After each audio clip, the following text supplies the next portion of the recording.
ile sehemu yao hazikwi mtu mwingine, watu wengine wanazikwa huko. Wale wengine baada ya miezi 6-7 inafukuliwa na kwenda kwa sehemu nyingine, wanazikwa watu wengine. Kwa ufupi, ndugu zanguni, darasa hili linatufundisha nini? Mambo mengi, lakini nimetaja mawili.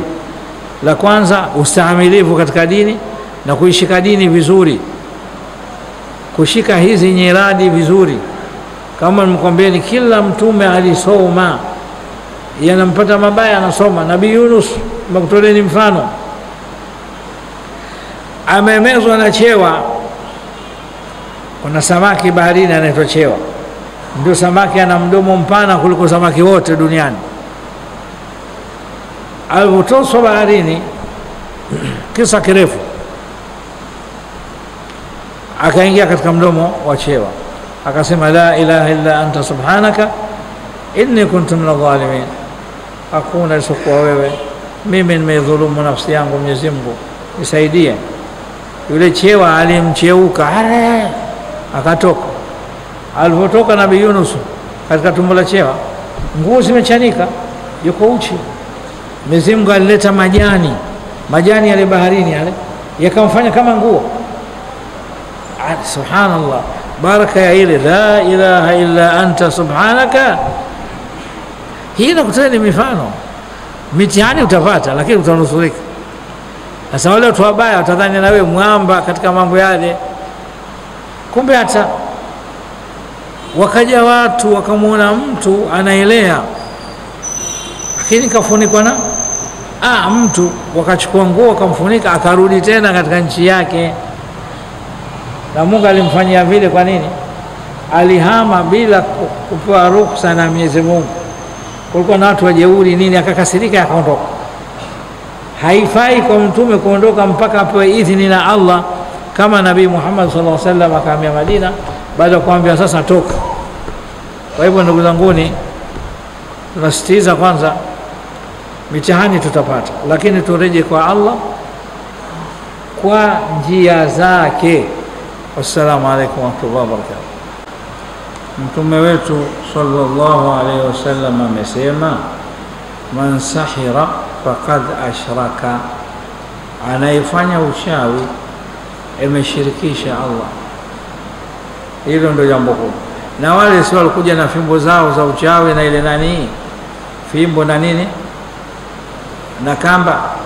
Mtume kasema anayefanya uchawi, hata leo Mungu atanusuru.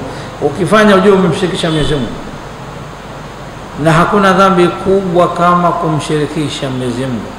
La in ashrakta la yahbatanna amaluka, tutabatilisha amali zako zote.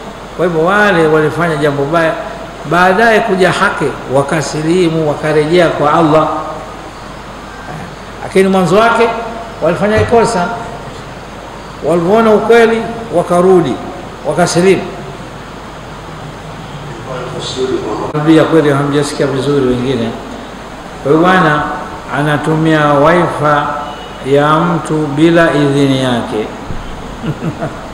Rafiki yake ana wifi nyumba hiyo, yule rafiki akamuunganishia huyu bila idhini ya tajiri. Huo ni wizi, na hiyo ni kuda haram, haifai. Haya jingine sema, mimi nitawaambia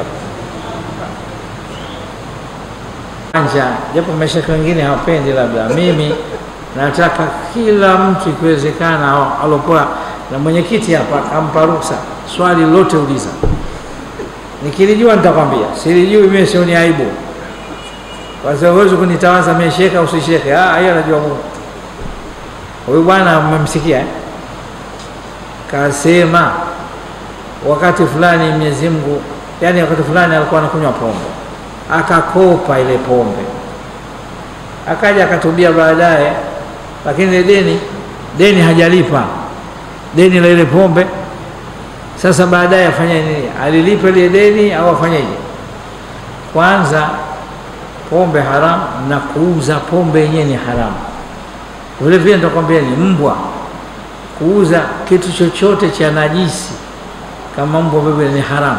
Haisihi bei baina mnunuzi na muuzaji katika kitu cha haram. Kwa hivyo pale hakuna deni, lakini kidunia sasa hivi atakuwa hawatakutia kabari, utaadhirika. Sasa ile inakuwa nini? Mlango wa dharura, kwa sababu ya nafsi yako utakuja kuangamia, itabidi umlipe. Lakini narudia tena, haisihi mauziano kati ya mnunuzi na muuzaji ikiwa kitu cha nini, cha haramu.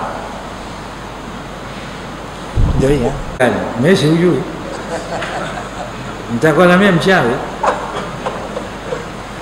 Mushkeli wake mimi sijakataa, lakini anaweza huo uchawi ni nini sijui, kwenu ukaulize.